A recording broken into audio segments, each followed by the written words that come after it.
Aloha, everyone. Michelle Melendez with blossominnerwellness.com and standtogetherhawaii.com. This is also on the Voice of Kona Radio, 100.5 FM on the islands of Hawaii.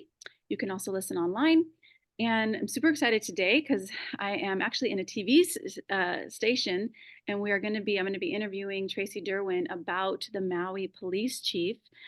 Just before we get started, though, I do want to do a shout out to my sponsor, who is aceofcoins.com, ACEOFCOINS. If you want to learn about how to lower your taxes or not pay any taxes lawfully, that's the place to go. If you want to learn about how to license your biometric data, your image of your face that's being used by big tech, contact them. If you want to learn how to get cryptocurrency tax free, they are the people to go to. That's aceofcoins.com. And let me think if there's anything else. Oh, I am going to be doing a detox. If you have been looking at the sky going, what are those lines in the clouds? If you go outside for a long period of time and you start to feel tired, those are more than likely from the chemtrails that they're putting out in the atmosphere, and that's in the air we breathe. And it's a lot of heavy metals and a lot of toxins.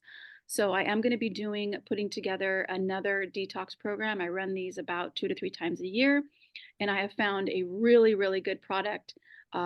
Recently, I'll be talking with the vice president of that company because I want to learn more about this product that releases heavy metals, releases pesticides. I'm sorry, not pesticides, but parasites, which we all have, by the way.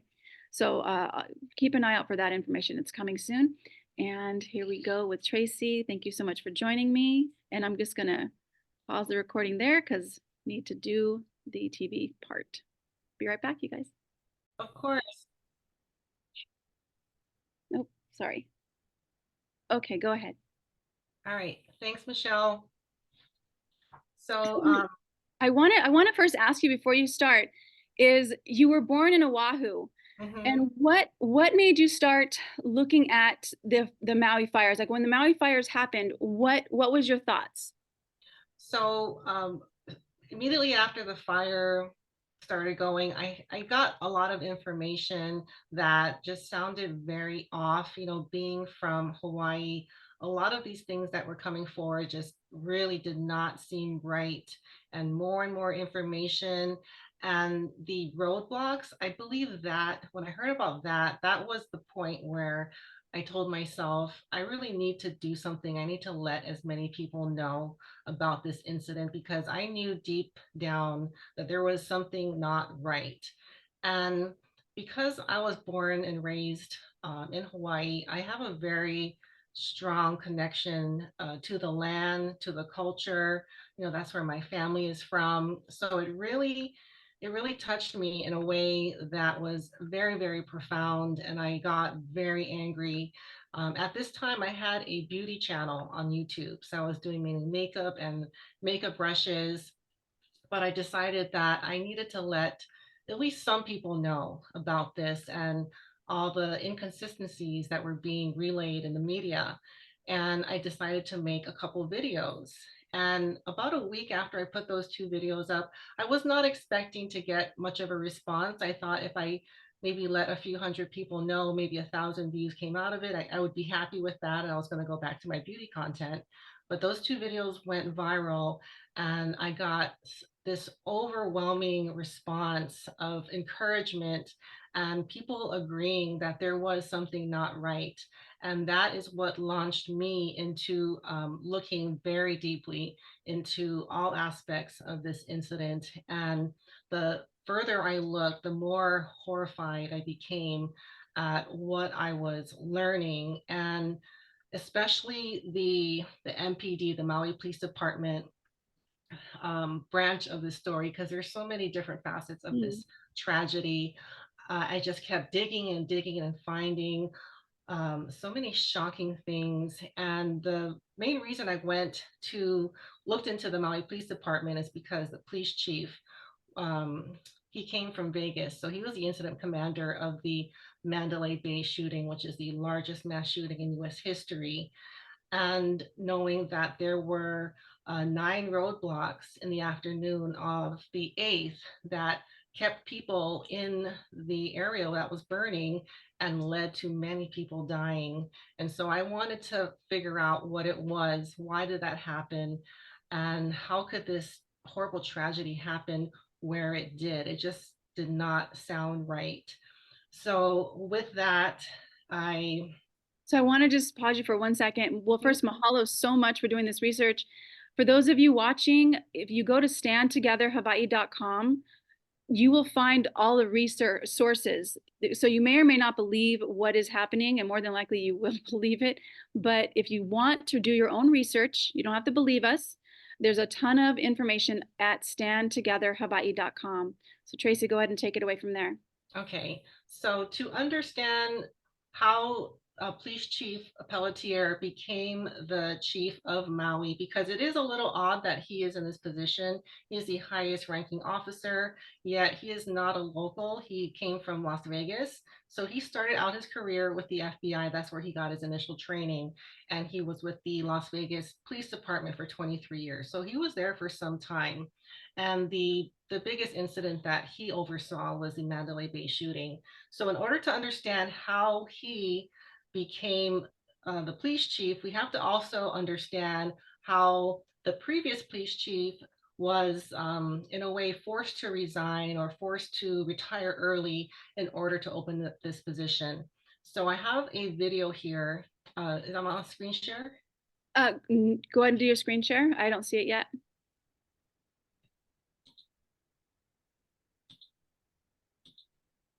There we go. It's coming up. Reset. There we go. I see your desktop. Okay, there. And now I see the police chief. All right, so this is John Pelletier making a speech when he was in the Vegas Police Department. So the previous police chief was named Tavoli Fa'umu. He was a Tongan police chief. Now, this video you're going to see is his supposed hit and run that he was accused of. And this is at a mall in Kahului, Maui. And this is him right here going into the white truck, and he's with his wife. And this was back in November of 2020. So this goes back a few years before the incident. And you're going to see he's going to back up. And this was taken from security cameras that were at this parking lot. And you'll see he's just slowly backing up. And you want to take a look at that motorcycle right there. So that is the accident that they're accusing him of, a hit and run. And that is a collision. So really quick, I'm going to rewind that. And if you can see, there's a little glitch right where the collision happens. Right there. It looks like there was some sort of either pause or some kind of edit that happened. And if you can see, that motorcycle is still standing. So the reason that this is a suspicious hit and run is because the owner of that motorcycle did not file a police report, nor did they file a claim with the insurance company. So it's unclear if there was any damage whatsoever. And there was obviously no injury or like humanly, you know, a lot of accidents, they consider any kind of bodily harm or any kind of death as a way to determine whether it is a minor or major car accident. So the Maui Police Department, 2 officers wrote up a report considering it a minor traffic vehicle accident, but they they thought that would be a conflict of interest. So they actually took that. I'm just shocked. I'm just shocked because that video was running. Everybody who's watching, we didn't stop it. That video was running. It had a pause right before the motorcycle was hit. And now, but look at the motorcycle; it's still up. So it's very questionable. So keep going. Thank you. Thank you. So they escalated this hit and run to the Honolulu Police Department because they thought it was a conflict of interest for the Maui police officers to be investigating their own chief. And after that, there was a 158-page report written up on this supposed hit and run, and they escalated it to a major traffic incident, which does not sound right, because in order to be considered a major car incident, it has to be $3,000 or more worth of damage. And it doesn't seem like there was that much damage done to that vehicle or vehicles. Especially when the owner didn't even file a report or claim an insurance claim.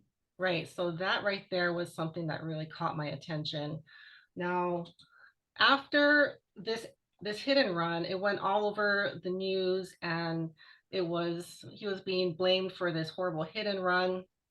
And so a few months later, in April of 2021, he resigned on his own accord.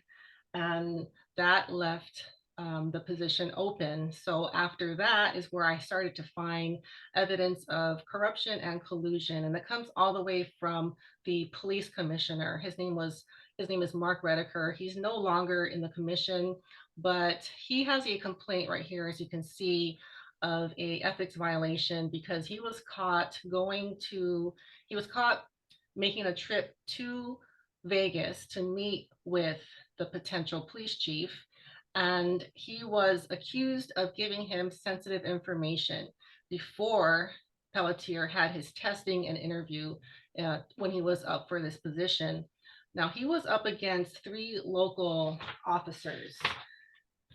One was Vic Ramos, the other one was Jacobzak and Ferreira. And the commissioner it was well known that he had an adversarial relationship with all of the local candidates as well as the previous chief Tivoli Faumu. So when Pelletier went in for his testing and interview, he basically aced every question. He had the best answers. And I know someone that was in that meeting, and he said that when Pelletier came up to answer questions, the commission all kind of perked up and listened very carefully. It was almost like they were expecting to pick Pelletier as the next police chief. So that is the report of the ethics violation right here. So it's against the law to give for the commissioner to give any information or to meet with candidates before their interview and testing. So you have that area highlighted. Why was that area highlighted? This just is saying how it is against the rules Oh, to, okay. oh, this is just the official complaint, the number right here. Okay. Okay, this is more of it. It goes on about how he says certain things that it was hard to believe that someone from Vegas would have known. He used the word pono, which I think a lot of people thought was a little out of character. Okay. All right, so now we're gonna go to the first meeting that Chief Pellet. So in order for him to get this position, he was supposed to have lived in Maui for at least a year. That is the rule, and it's always been the rule for the police chief to have residency requirement. But he never lived in Hawaii, and he was put into the position anyways. He was also brought along with his deputy Charles Hank, who is also from Vegas. Now, I have some secret recordings of his first meeting with Assistant Police Chief Clyde Holokai, and that gave us a peek into Pelletier's management style. And I have some excerpts from that meeting if you want to hear to give people an idea of the type of person he is. So I'm going to play it right now. Yeah, please make sure the volume's all the way up on that. Okay, good. It's just very soft here, but go ahead. Okay. Thank you. The administration is me, and we all march to the same drum. And if I have somebody that's going to go against the administration, that's not going to go very well for them. You know, and I don't like and let's be very clear, I know all about it. And so I have it. I'm just gonna stop. We are the leaders of this department. Said about you, about him. About me. So what they say about you? That they were gonna work with him to remove me from my position. I know. I didn't think what you had all for real. Hold on, let me make sure if I may. So what you're saying is you had heard about a captain that's on this agency. Do you mind saying who? I would rather not, because we had worked it out. I'm sorry. Well, we just trying. We had worked it out. That's fair. We respect that. But so just to stay with it, you heard about a captain on this agency that was going to work with him to remove you. Something to that effect. Said his desire is to make this the model agency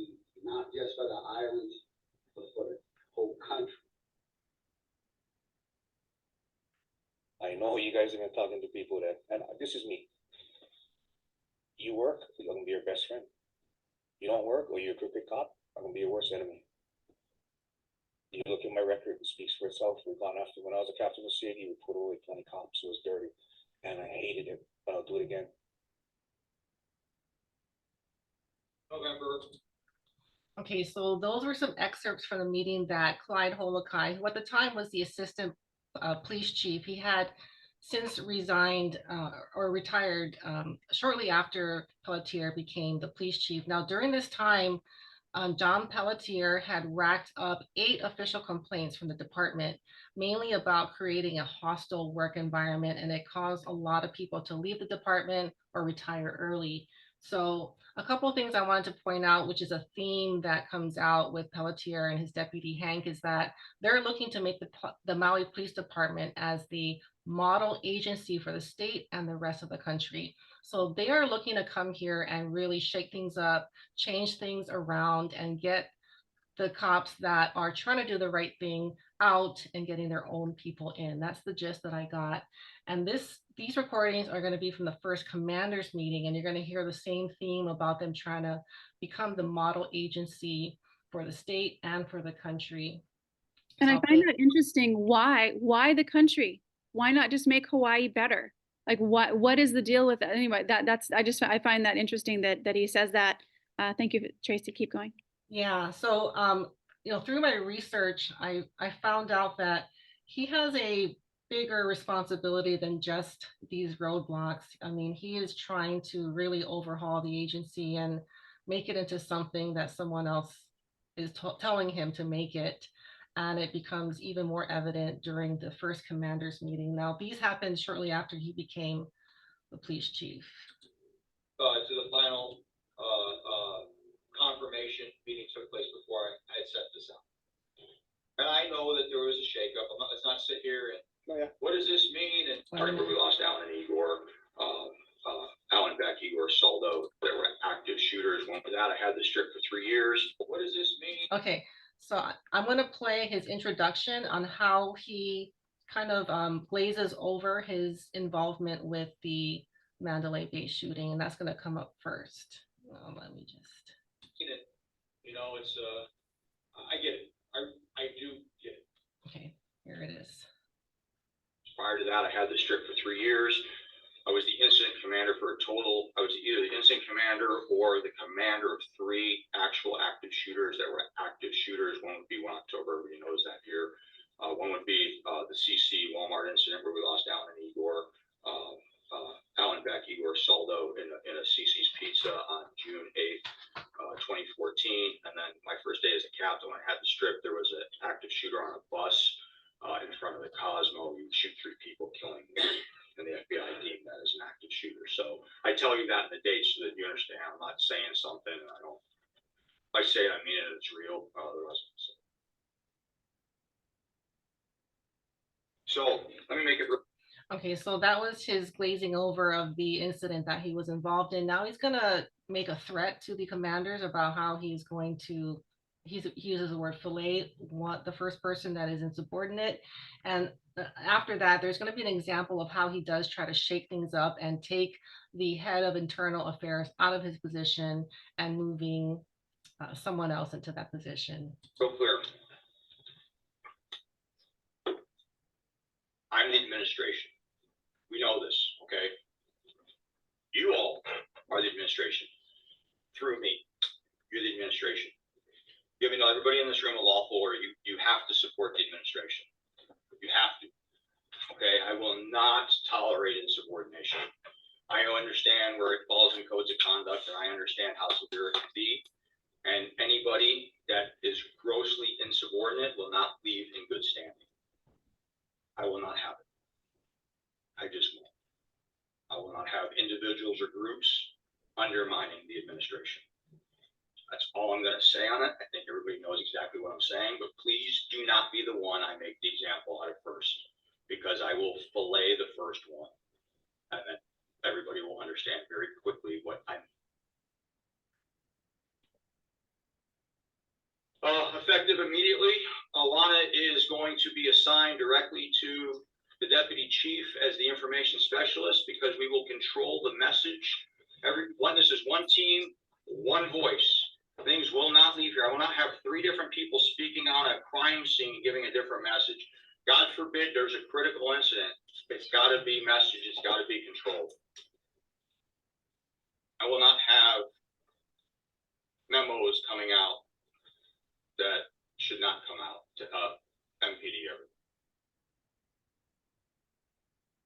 Ricky, you're going to Molokai. Scott, you're going to you're going to Kihei. Gil is going to IA.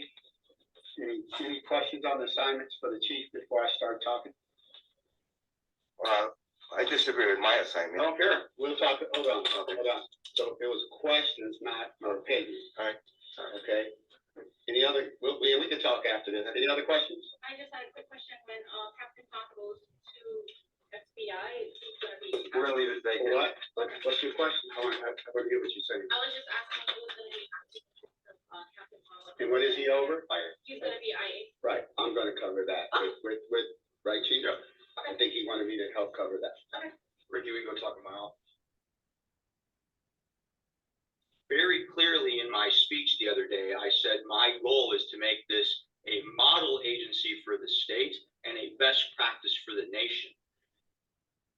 Okay, so the part that I didn't refer to earlier was they made Alana the communications, the person that I guess all the communications go through in case there is a critical incident. So he does mention that he wants everyone to be on the same page and not people telling their own version of the story, which comes into play later on the 8th of August.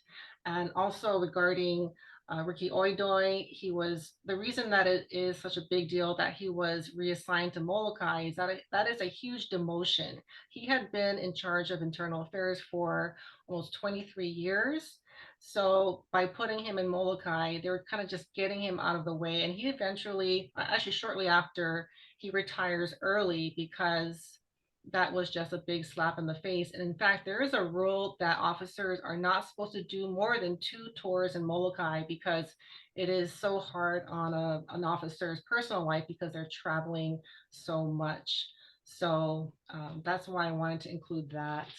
And that's amazing to me. I mean, that's he goes, there's going to be what we're going to control the narrative. We're going to control the story.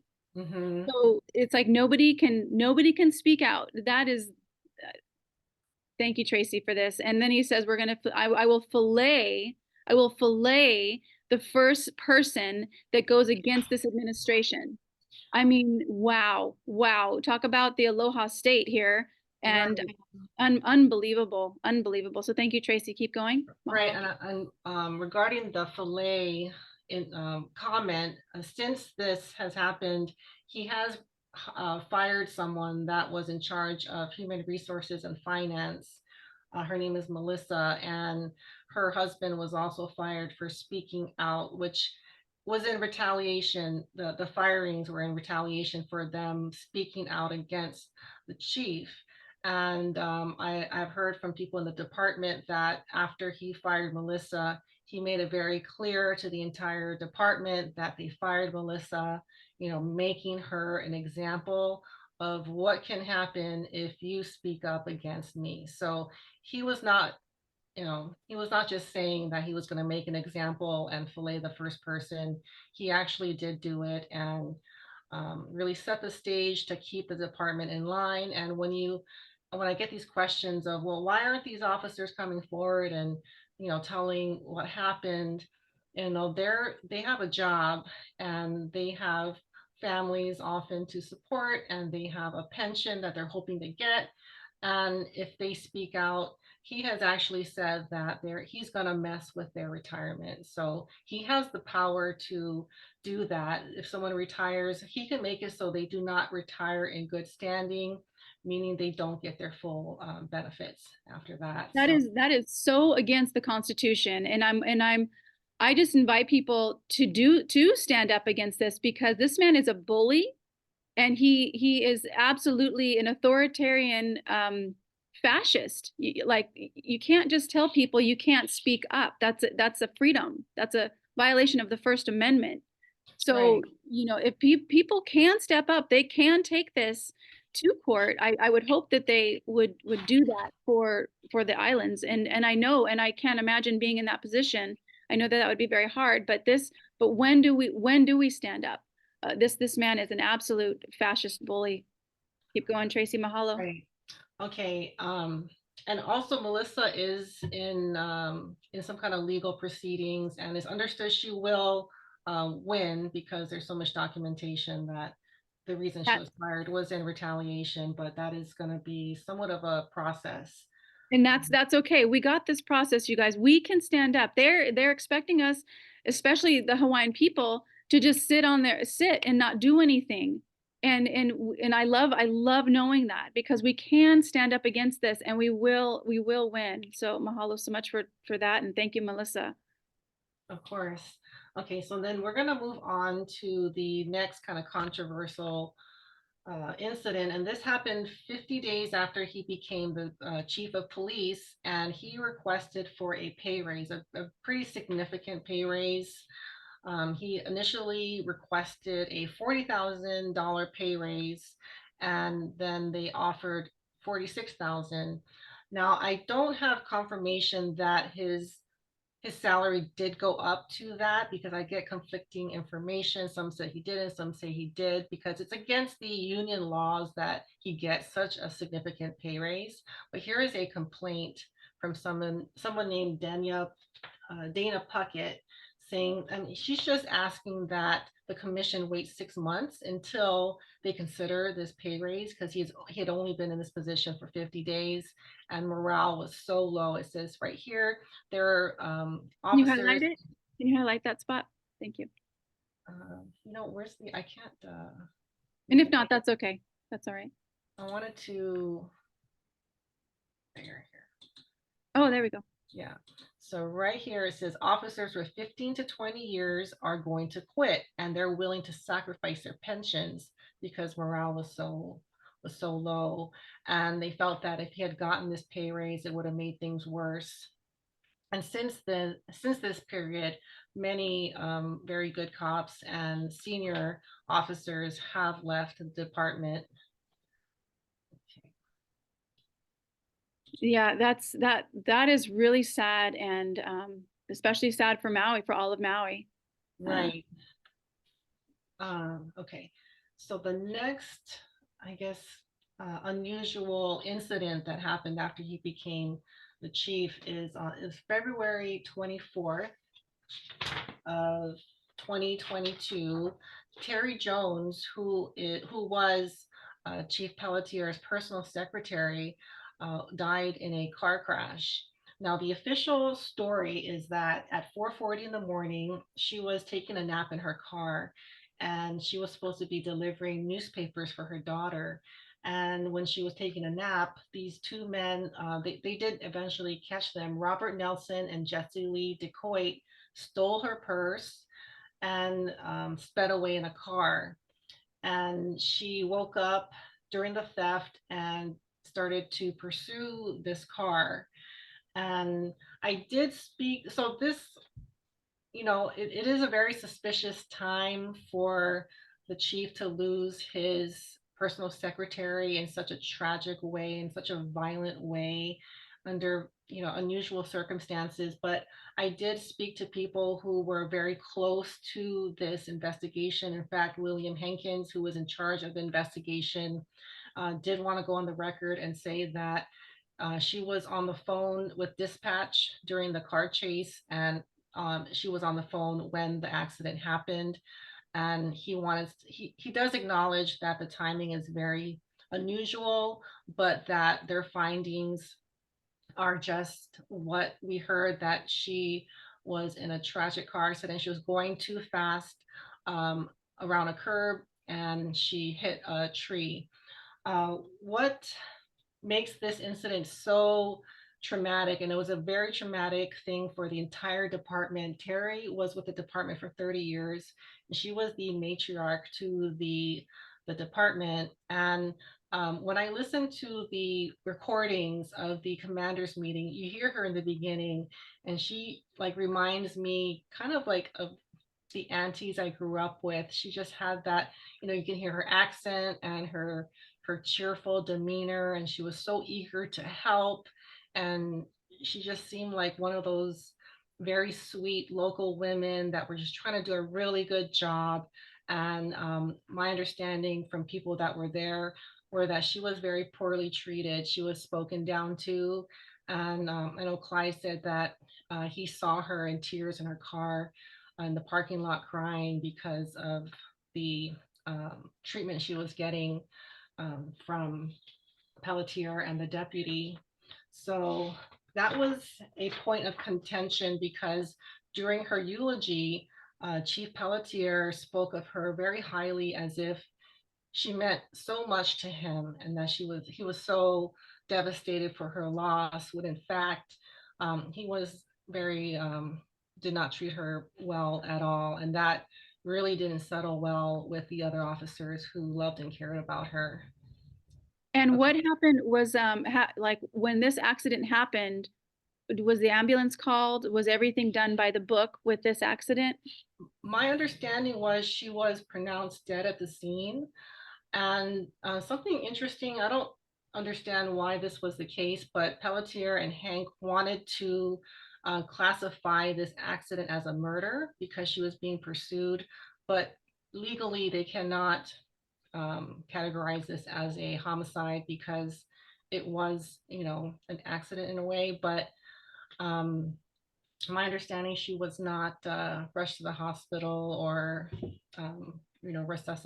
attempted to be resuscitated, that she was declared dead at the scene.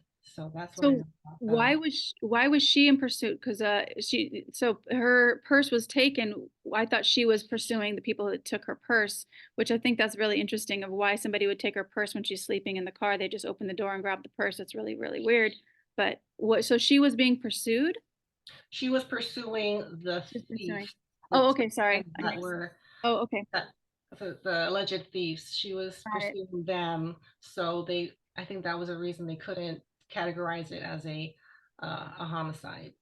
Okay. Thank you for that. Okay, and so fast forward a week after this, these three men retired early, and these were three men that had many years with the department. On the left, that is William Hankins. He was in charge of traffic. In the middle, that is Ricky Oidoy, who was in charge of internal affairs. And on the right, that is Clyde Holokai, who was the assistant police chief. And they together said that they were no longer going to put up with this hostile work environment. They were treated very poorly. And I know Clyde believes that he was kind of targeted so that he would leave the department. And I believe all three were probably in a similar situation. He wanted to get the good cops out of the way and put in other officials to take their place. Now, it's an article from Maui Now, going over how. But first, now to our other top story of the night. The Valley. There was a news report of just how bad the work environment was for these men. Top cop under fire tonight for creating what some say is a hostile work environment. This all comes after months of complaints about how low morale at the Maui Police Department is happening. Some say the climate is pushing many officers to consider leaving the force. KITV4's Ali Iduklo has new details about the ongoing strife at MPD. Maui Police Chief John Pelletier has been on the job for about 7 months now and has racked up 7 official work environment complaints. The employees who filed the grievances don't want to speak out because of fear of retaliation, but former ranking officers speaking on their behalf tell me one involves a woman who was cursed at during a meeting, and that working under Pelletier has led her and several others to seek help from psychiatrists and anxiety medication. It wasn't a leadership, it was a dictatorship. Former Maui Police Department Lieutenant William Hankins had more than 30 years of service under his belt. Hankins worked under 5 different chiefs, but says he retired early because of Pelletier, alleging the recently installed head created what he calls a hostile and toxic work environment from the very first meeting. Telling the command staff that if you don't agree with him and support him, he's going to fillet you. People walking around on eggshells. Nobody wants to say anything. After 28 years in the force, former Assistant Chief Clyde Holokai also retired early because of Pelletier's management. Holokai and Hankins agree the internal friction at MPD is unprecedented. For Holokai, he believes the stress of working under Pelletier even took a physical toll on him. In about 2 months, I lost about 15 to 20 pounds working under him. Hearing the complaints from employees at MPD, the police union surveyed 60% of its personnel back in April, with a third of them reporting they are thinking of leaving within the next 2 years. Many citing morale as a top reason for considering a departure. The Maui Police Department is already 100 officers short. The results were quite alarming. Workers surveyed also gave Pelletier poor scores on 12 out of 13 categories. One question asks whether the chief fosters strong morale, with most responding not very well or not well at all. The police union is waiting on the findings of the complaint probes to determine next steps. Maybe lend a hand out to the chief and see what the union can do to try and bridge that gap. An MPD spokesperson tells me the department does not comment on active investigations. The complaints will be discussed at the next Maui Police Commission meeting on Wednesday. Ali Iduklo, KITV4 Island News. Okay, so after these complaints were put in, there was a discussion with the commission, and the question was asked, what is going to happen to Chief Pelletier? And the only solution, or I guess offer that the commission has, what they were willing to do was to hire a coach to help the chief with his management skills, which is very unusual. Even Clyde said that is a sign that that person is not ready to be a police chief. And he also said that the department has a no tolerance policy. So once that first complaint comes in, normally you're taken out of that position. You're either demoted, gotten rid of altogether, or suspended, or something usually happens. And he racked up 8 with very little done to him. So that is another red flag. He was getting away with treating the department very poorly. And I did want to touch on the complaint that Melissa, the legal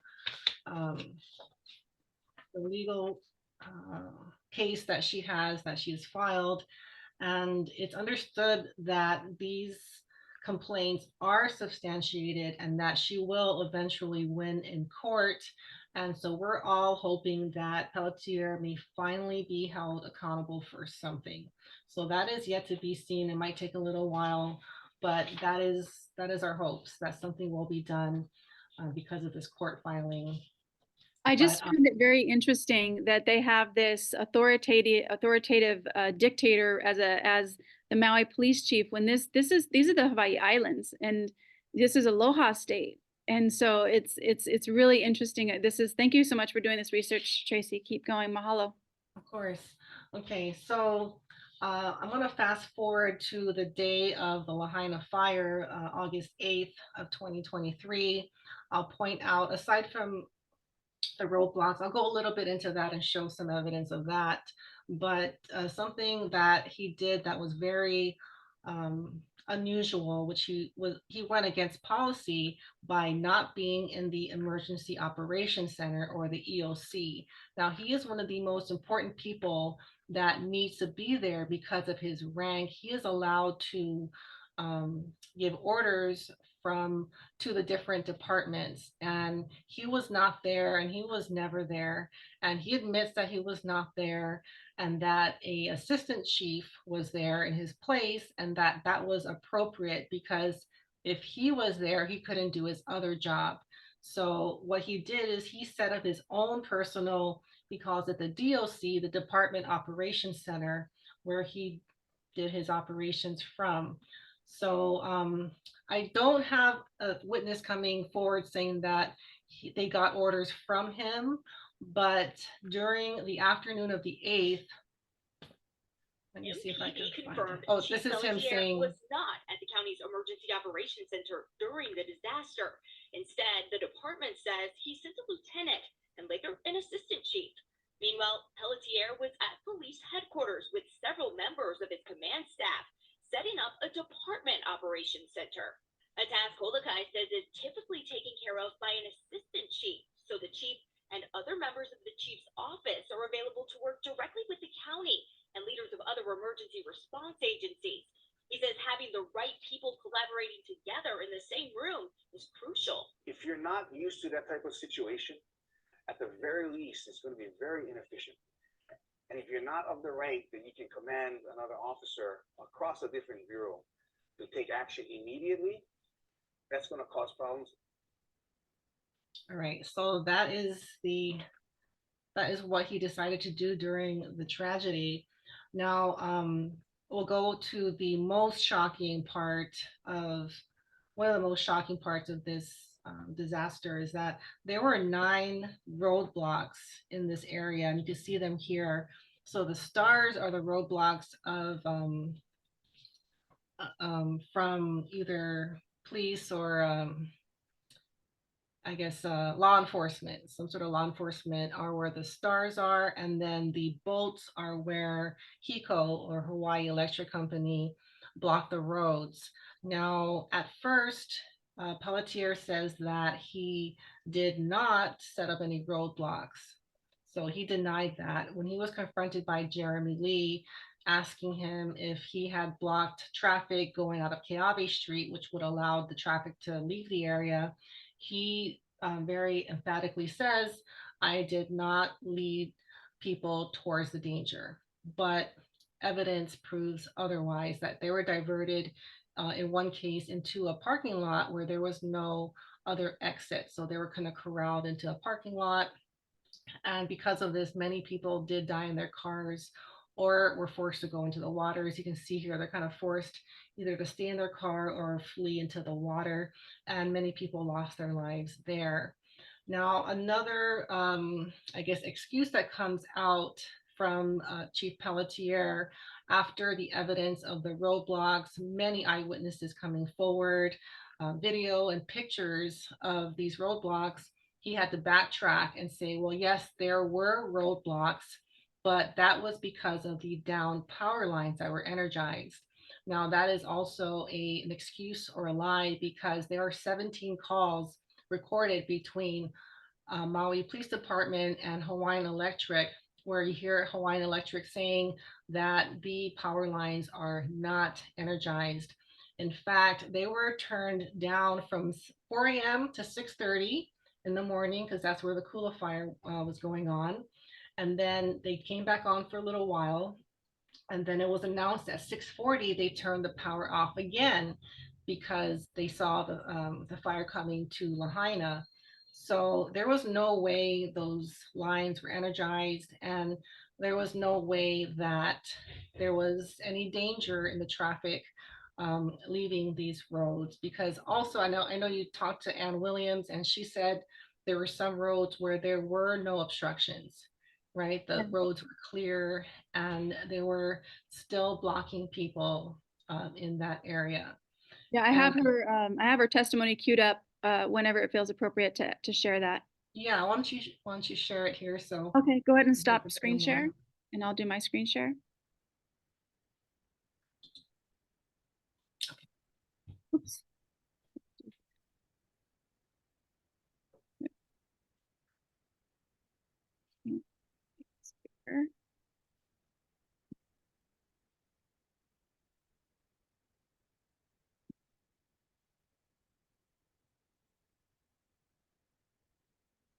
I can do this one.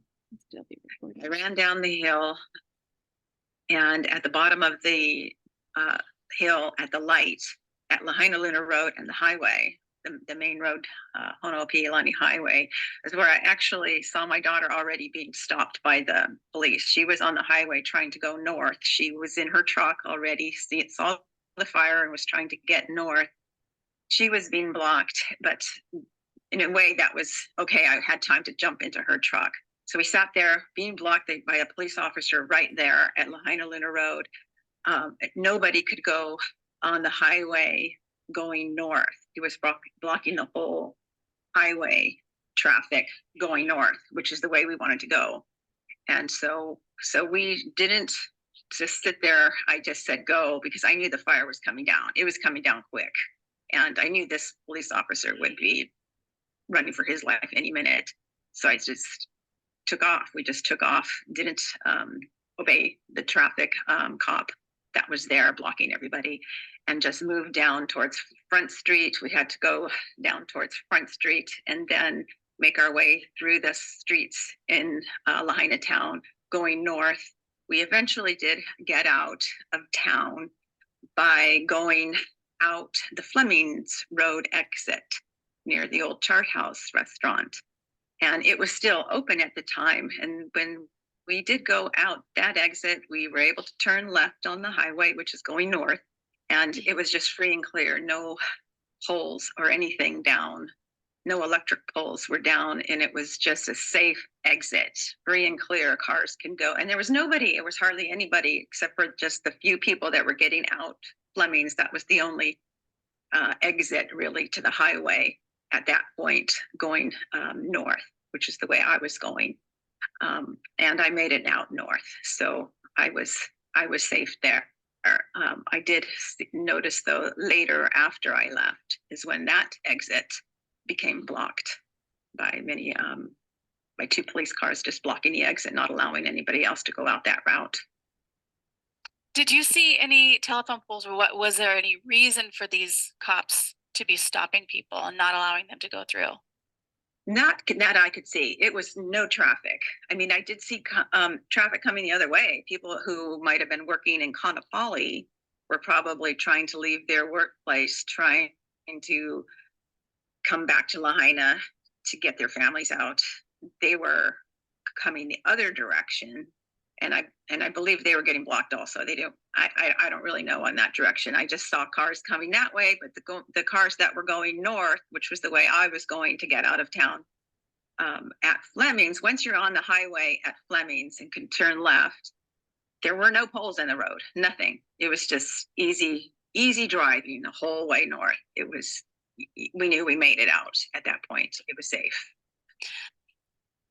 So I'm going to stop my screen share and give it back to you, Tracy, because that is really, I mean, terrifying. I mean, to be thinking that that's murder. That's murder. Yeah, and one of the things that I heard early on that really encouraged me to make videos was Eric did a video about Fish, who saw the roadblocks and asked the officer why he was doing that. And I think the answer he got was they were just following orders. And later the next day he came back and he claimed he saw the cars with deceased people in it. And that was the moment, that was really one of those moments that really got to me and just really broke my heart, you know, seeing or knowing that people were being blocked and died horribly in their car by a fire or forced to flee into the water and often did not make it that way. So yeah, this part of the story is just absolutely horrific. And I just want to throw in, for those of you who don't know who Fish is, he's just a person that he's just like a local person that just walks everywhere. And yeah, he makes food on the street and he makes these straw hats, and he's kind of like one of those well-known characters in Lahaina. So a lot of people know who he is. And yeah, he early on he did let Eric know exactly what he saw. And she's talking about Eric West of Hawaii Real Estate, I believe that's his channel on YouTube. He did a lot of numerous channels. But yeah, I was going to cue that one up too as well, and I wasn't able to do that before our call. But okay, thank you so much, Tracy. This is, in my opinion, it is absolutely murder. And what else do you have? So a couple things that happened after, I guess, after this event. Pelletier was in press conferences and he admits to doing data scrubs. So he kind of catches himself saying this and kind of corrects himself. So I have something queued up. Okay, these are the Roadblocks pictures of them. And when we're doing data scrubs, we want to get people out. And so let me answer it like this. There is going to be a very detailed long after action. It might be the longest after action that's ever been. Every data point is going to be scrubbed and looked at and meticulously gone through. We have detected, it's not just MPD, it's also FBI, it's also Honolulu PD. It's also, we've got folks from Big Island that are assisting at the perimeter. And we're doing data scrubs, and so, or I guess we're drilling down. If I say scrub, I don't want to think we're washing something away. We're drilling down. Yeah, so he kind of catches himself, but I do believe there was a very big effort to scrub the data. When we see the body cam footage come out, it was very limited. And also more recently, Herman and Daya, who resigned from the Maui emergency management team, his emails were released, but they were obviously scrubbed. Most of the communication that we were looking for was not included in those emails. Yeah, I saw that. So the very last thing that I feel Pelletier was instrumental in regarding this incident and the cover up, I believe it was part of his duty to cover it up, is the after action report, and that the preliminary after action report was released on February 5th of this year. And it was a pretty long report, but there were a couple of things that I read in there that I knew right away are not true. And this is one of them. This says here that with respect to misinformation, that the regarding the large number of missing children, that the investigators have contacted the Department of Education and verified that there were no missing children, and that the department was able to contact every student, including those that left the island or state. And this actually contradicts what they said, because they have admitted that 3 minors were lost during this fire. Also, there are many witnesses that say they know families that were completely wiped out. So children, parents, and grandparents. So it's just not possible that every single child is accounted for. But that is what they put in the after action report. Something else that I found quite offensive is this about mis, dis, and malinformation. And I think this refers to people such as you and I, that we are putting out this mis, dis, or malinformation. I think they're just trying to cover themselves to try to discredit what we say. And I wanted to point out this term malinformation. Now, it's a fairly new term, and a lot of times this is considered an act of terrorism by putting out malinformation. But malinformation is not incorrect information. It is true information that is inconvenient to the government or does not follow their official narrative. So if you go against the government and you say something that they don't want you to say, they can consider it malinformation and just discredit that information. But I just wanted to point this out, that I think it says here that they kind of, people like lone wolf actors are sometimes foreign governments. So I guess kind of blaming the information such as this as disinformation by possible foreign governments. They didn't say exactly who, but I know the governor early on has accused Russia and China for providing disinformation about this tragedy. But just from my experience, from talking to people and getting all this documentation and evidence, that this information I've been providing is not dis or misinformation. It might be malinformation because the government doesn't want this information out, but it doesn't make it not true. So I did want to clear this up for people that might not be familiar with these terms. And where did you find this again? Talked about is having that was in the after action report. So it's a very long report. You can find this online if you want to read the whole thing, but even people of that were in the Maui Police Department just were very, very disappointed in this report, because this report is supposed to help the future future incidences to make things better. But this report did nothing of that nature. It did not help for anything in the future. In fact, it was, for the most part, trying to cover up what really happened. That was my opinion of reading this report. And I think, yeah, so Pelletier was in charge of this after action report, as well as the after action report of the Mandalay Bay shooting. So yeah, that is the end of the information I wanted to share. So I'll turn it back to you and I'll stop sharing, okay? All right. Oh. Okay. Trace, anything else you want to share around the Maui Police Chief? And thank you so much for all the research you did, because I know that was a lot of work.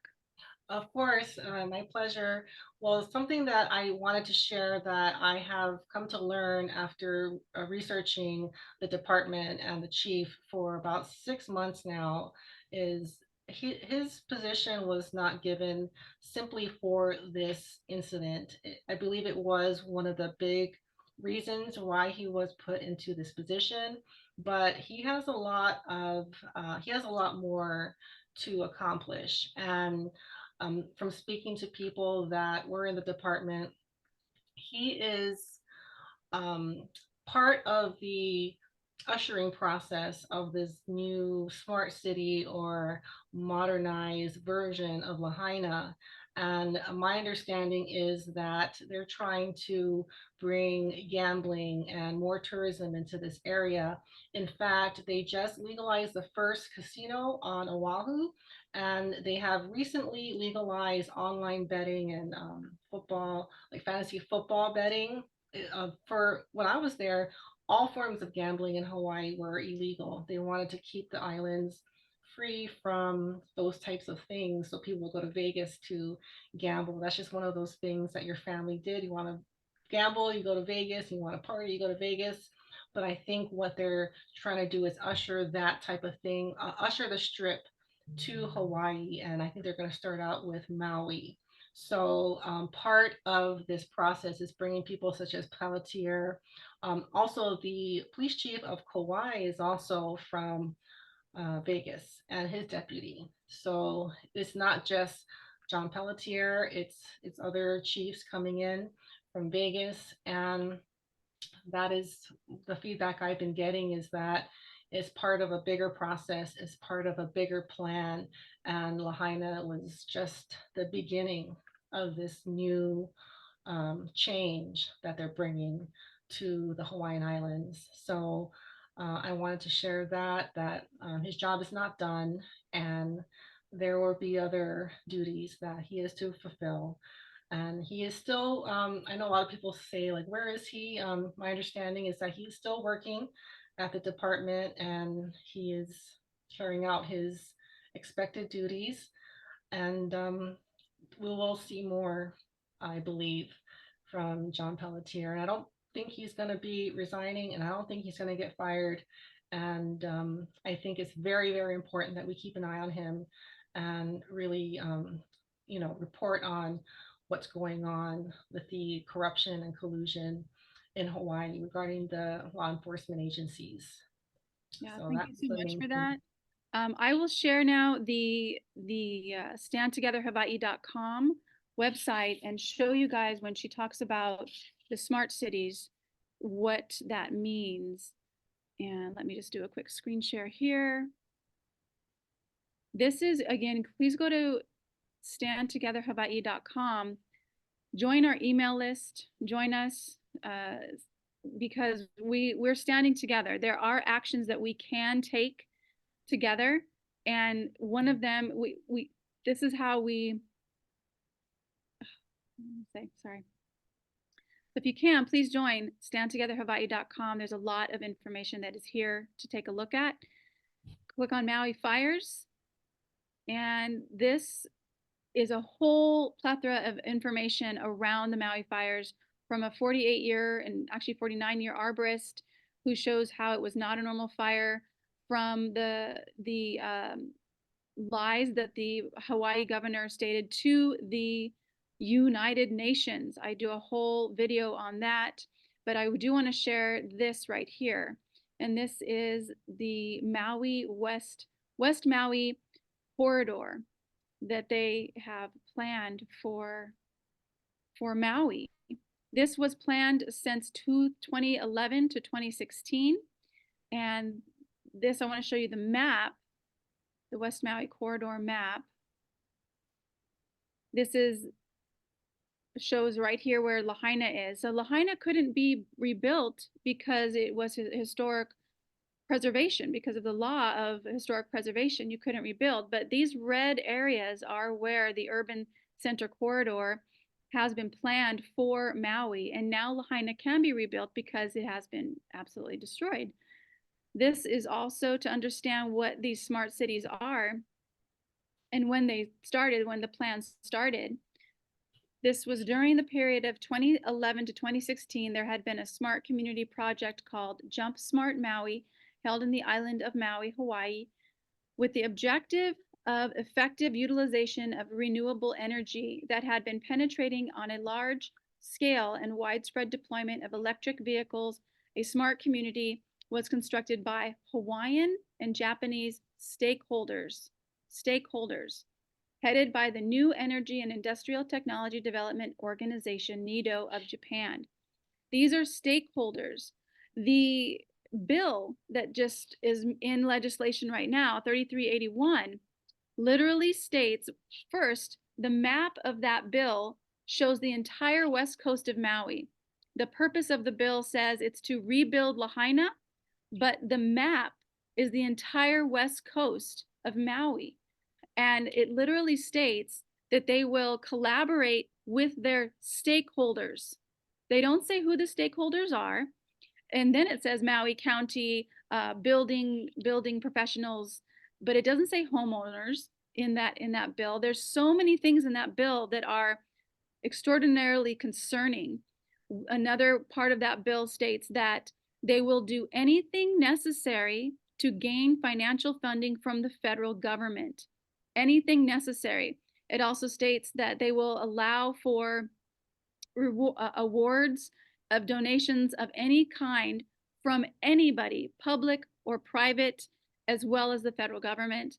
And it's called a Lili Community District Board of 9 people that will govern sole jurisdiction over this west coast of Maui. That means that they will be outside of the Maui County regulations and government.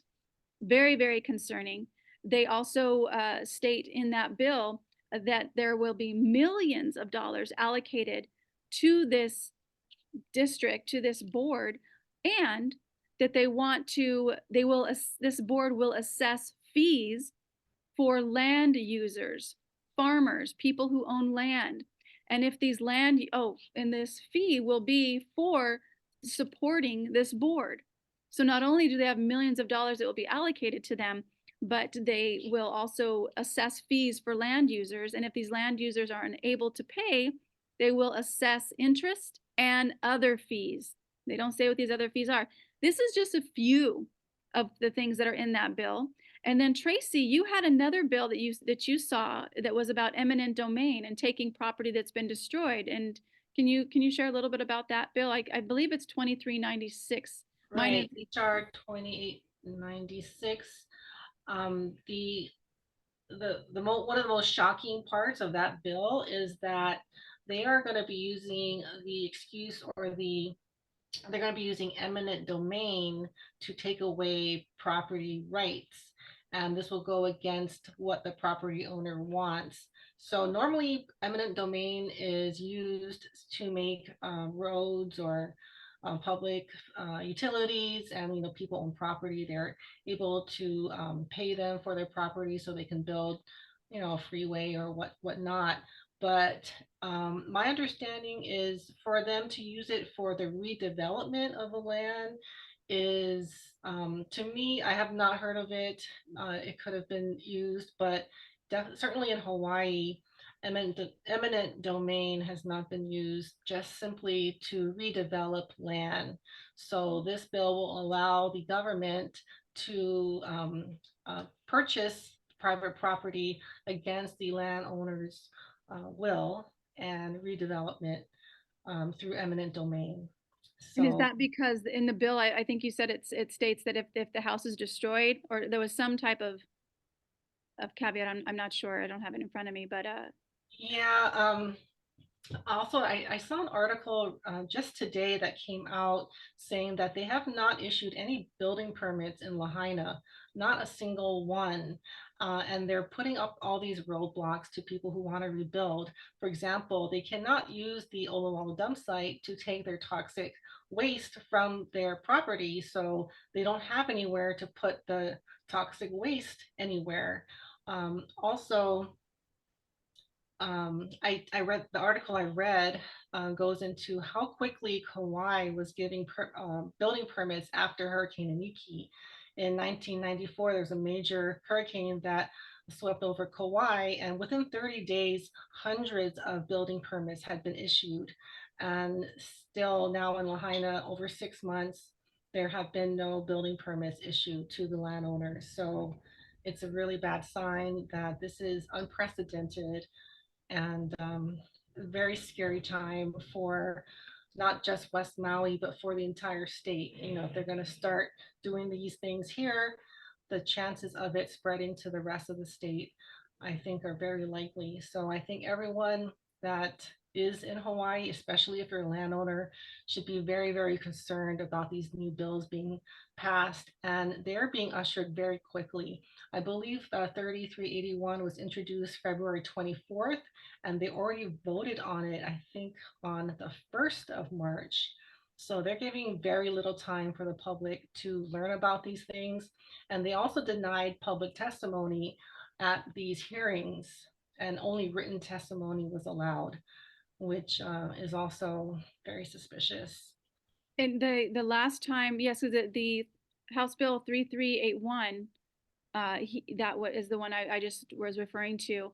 That bill had 220 opposing testimonies, 16 supported, and it went through to the next level. So this government that we have right now is not for the people, by the people. And I am actually researching some different things that is possible that we can do. And if you're watching again, please join standtogetherhawaii.com, because I will be sending out information of what it is, actions that we can take to stand together and save these islands that we love so much. Tracy, any last things that you'd like to share? No, that's pretty much it. If anyone wants to like listen to the full recordings of those meetings, I have it on my YouTube channel at Brush Junkie 6384. I also have the full interview of Clyde Holokai. That is one of my most popular videos, so you can hear from him, his experience. So I did want to let people know they could go there to get more information. Yes, much mahalo for that. And again, you can find more about her. She's done amazing research on the Maui fires, and that's Brush Junkie. And what was the 6384. 6384 at YouTube. So please follow her there. Okay, well, Tracy, thank you so much. I'm gonna kind of close up this thing, but please stay with me here. Okay.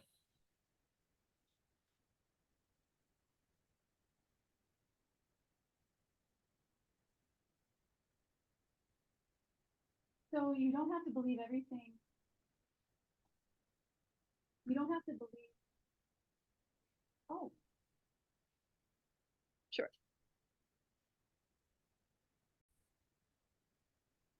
All right, well, let's do a prayer, because we all really need it. Great Spirit, infinite intelligence of all things, we know that we are not alone. We know that this is a game we came to play, and through you and inspiring us to take action, we know that we're going to be okay. There's nothing to fear here.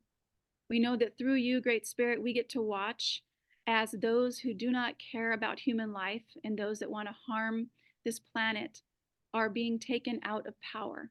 We get to watch as things unfold that bring people more freedom, more peace, more harmony, and more unity than we've ever had on this planet before. Great Spirit, we trust you. We trust in our own journeys. We trust in what is our kuleana, what is ours to do. And we know that this freedom and peace that we want for ourselves is like a wave of an ocean. It goes throughout all the Hawaii Islands. It goes to the mainland. It goes to Canada and Mexico. It goes to Ukraine and Russia. It goes to Palestine and Israel. It goes to all of Africa. It goes to all of the UK. It goes to Australia, New Zealand, China, wraps around back to the Hawaii Islands.